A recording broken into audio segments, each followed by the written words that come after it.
Hi, my name is George Benlian. I'm the Director of Sales at Hyecorp Property Group. Today I will be having a conversation with Vache from Hero Finance. Welcome, Vache. Thank you, George. Thank you for having me. In relation to valuation, obviously, I'm involved in pricing all the apartments in our projects. And I guess with my years of experience and following the local market very closely and so on, it is a challenging task, but nevertheless, I think in most cases I get it quite right on how to price it. I guess our structure is in a way that we provide top quality product at an affordable price. We strongly believe that quality is essential, not just in the finishes, but also quality in the building when obviously the construction is taking place to avoid any shortcuts and so on. And that's obviously reflected, I guess, on the price, but also at the end of the day on the valuation. What I found with Hyecorp ones, and this is the reason why it was just so simple to get the loans approved, was that you gave them realistic pricing, even potentially forecasting what they should be within the time of completion. So that's a question I wanted to ask you. How did you do it?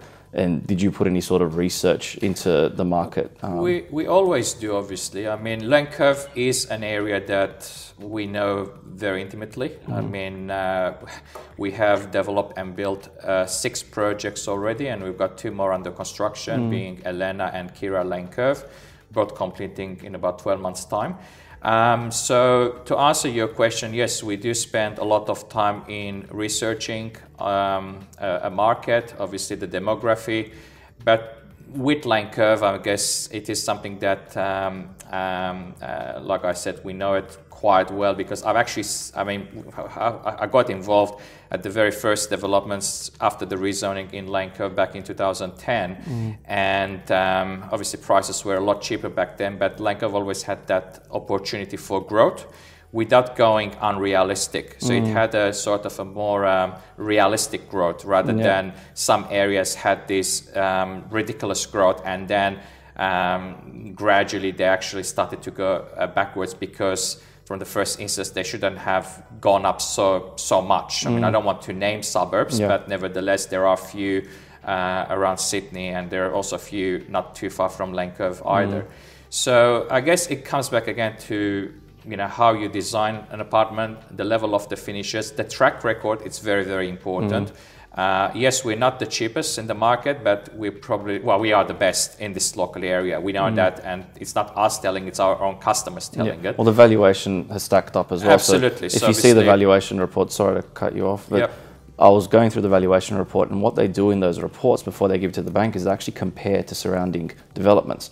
So there was a lot there saying, especially the EVA one, the commentary they were putting in those valuations was the finishings were superior, location was superior. So obviously we do get construction finance, and therefore all the apartments are fully valued by a prominent valuation firm. So before you actually begin constructing, absolutely, and you get finance from the banks, they put that expectation. We're in the same shoes as the purchaser, but on a higher scale, obviously, because we're getting a construction finance in place, and therefore it's the same strategy, it's the same logic where the valuer, and we're talking, not one person coming to the place 15 minutes, taking a few photos and doing a report quickly. We're talking obviously big firms spending weeks and weeks analyzing everything and so on and agreeing with our pricing because otherwise, the project wouldn't actually start. So there's no magic wand you wave and make up a price.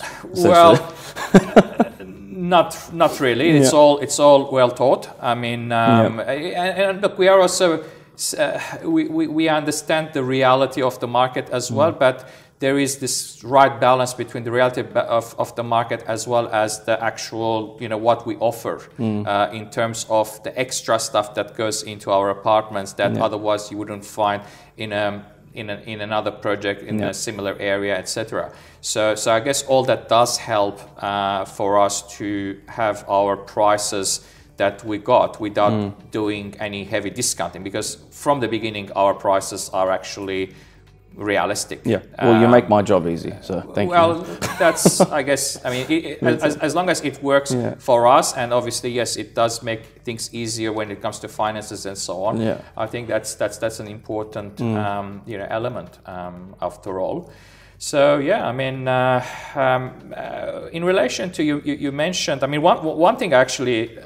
I mean, I deal with clients all every day, and it's funny how some people think that if one bank says no, therefore it's the end of the world, and that's it. Like you know, but the reality is very different.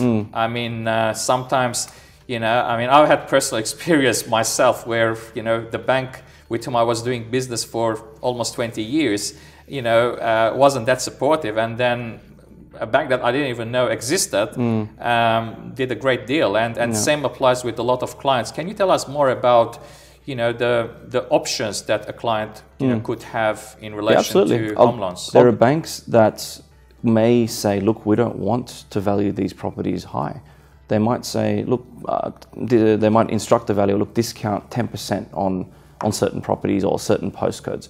But there are many others that say, look, we want the business. This is what it should be. So essentially, you might walk into a yellow bank, and they might come back and say, look, unfortunately, your income is not enough, or this value isn't where it's meant to be. Or, for example, you're self-employed for 1 year. Sorry, we can't help you. So you may have signed a contract in 2020, and you're settling in 2021, but you decided to start a business at the end of 2020. What do?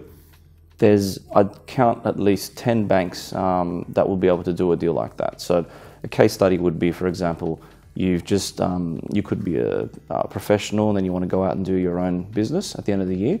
You've already signed a contract off the plan, but you're unaware that this is actually going to affect your application. But there are banks that can do 1 day ABN registration, 1 year, 6 months. So there's different options out there.